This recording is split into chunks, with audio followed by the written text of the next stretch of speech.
অনেক পুরুষই আছেন একটি সংবেদনশীল সমস্যা ভোগ করে থাকেন, বিশেষ করে সিফিলিস রোগ, যা আমাদের শরীরে, হাতে পায়ে, পেটে, পিঠে, পুরুষাঙ্গে, মেয়েদের ভেজাইনায়, মুখ গহ্বরে বিভিন্ন জায়গায় ঘা হয়ে থাকে, চুলকানি হয়, কষ্টানি ধরে।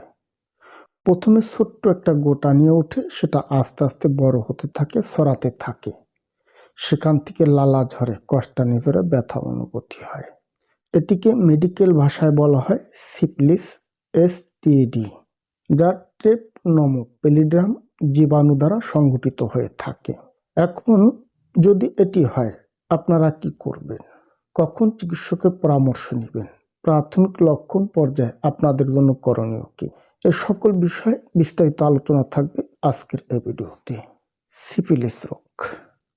সিফিলিস হচ্ছে এসটিডি, একটি যৌন সংক্রামক রোগ, যা ট্রেপনোমোপ্যালিডিয়াম জীবাণু দ্বারা সৃষ্ট হয়ে থাকে। এটি কেন হয়? নাম্বার 1 হচ্ছে অসুরক্ষিত মেলামেশা, যত্রতত্র সহবাস। অনেকেই পরকীয়া করেন, না জেনে না বুঝে যেখানে সেখানে মেলামেশায় লিপ্ত হন। অনেকেই আছেন দেখবেন বান্ধবী পাতায়, বিদেশে গেছেন, পরিচিত হয়ে গেছে, তার সাথে মিলন। এই যে অনাকাঙ্ক্ষিত মেলামেশা, পরকীয়ায় লিপ্ত থাকা, এর কারণে একে অপরের মাঝে সিফিলিসটা ছড়িয়ে যায়। এছাড়াও অনেকগুলি কারণে সিফিলিস রোগটা হয়। বিশেষ করে আমরা বলি ব্যবহারিক জিনিসপত্র, যে সিফিলিস রোগে আক্রান্ত হয়ে গেছে তার ব্যবহারিক কাপড় চোপড়, তার ব্যবহারিক আসবাবপত্র, তার সংস্পর্শে যাওয়া, তার সাথে ওঠা বসা করা, একে অপরের মাঝে সিফিলিসটা ছড়িয়ে পড়তেছে। এছাড়াও যদি গর্ভ অবস্থায় মা যদি সিফিলিস রোগে আক্রান্ত হয়, সেক্ষেত্রেও ছেলে সন্তান সিফিলিস রোগে আক্রান্ত হতে পারে। এমনকি সিফিলিস রোগে আক্রান্ত ব্যক্তির সিরিঞ্জ যদি কারো শরীরে পুশ করা হয়, তিনিও সিফিলিস রোগে আক্রান্ত হতে পারে। এছাড়াও রক্ত আদান প্রদানের মাধ্যমে একে অপরের মাঝে সিফিলিসটা ছড়িয়ে থাকে। এক কথায় বিভিন্ন কারণে একজন পুরুষ সিফিলিস রোগে আক্রান্ত হতে পারে।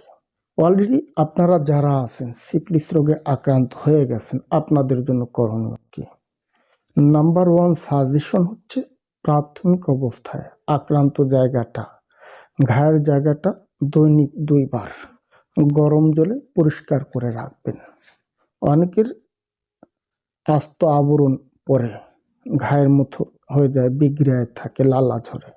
সেক্ষেত্রে গরম জলে পরিষ্কার করে নিয়ম করে ভায়োডিন ব্যবহার করবেন। অ্যালার্জি জাতীয় খাবার টোটালি অ্যাভয়েড করে চলবেন। বিশেষ করে গরুর গোশ, ইলিশ মাছ, ইচা মাছ, পুঁই শাক, ভেন্ডি, বেগুন, মুসুরির ডাল, এগুলি টোটালি অ্যাভয়েড করে চলা। পরিষ্কার পরিচ্ছন্ন কাপড় পরিধান করা, বিছানার চাদর, বালিশের কভার পরিষ্কার করে রাখা, কারো সংস্পর্শে না যাওয়া। প্রাথমিক লক্ষণ পর্যায়ে আপনি চাইলে কিছু অ্যান্টিফাঙ্গাল ট্যাবলেট, ফাঙ্গাল ক্রিম পাওয়া যায়, এগুলো আপনি ব্যবহার করতে পারেন।